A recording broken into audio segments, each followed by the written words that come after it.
Kita adalah pemilik sah republik ini. Taufik Ismail 1966.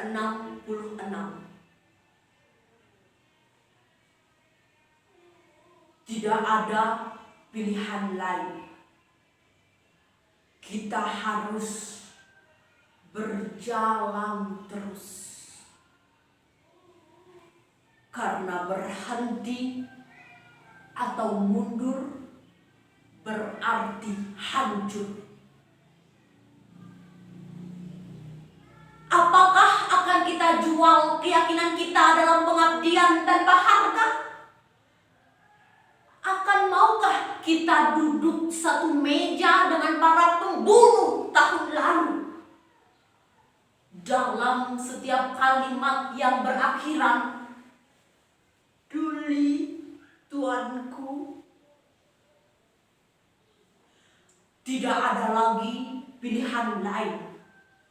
Kita harus berjalan terus.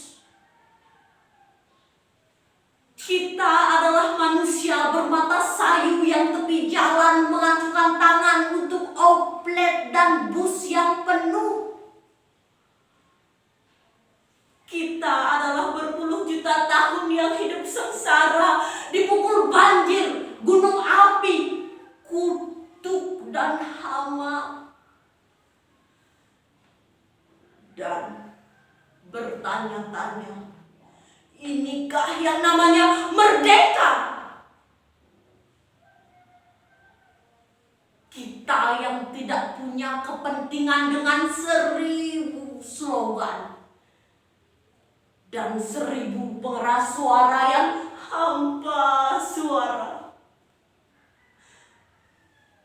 Tidak ada lagi pilihan lain. Kita harus berjalan terus. Terima kasih. Om Santi Santi Santi Om.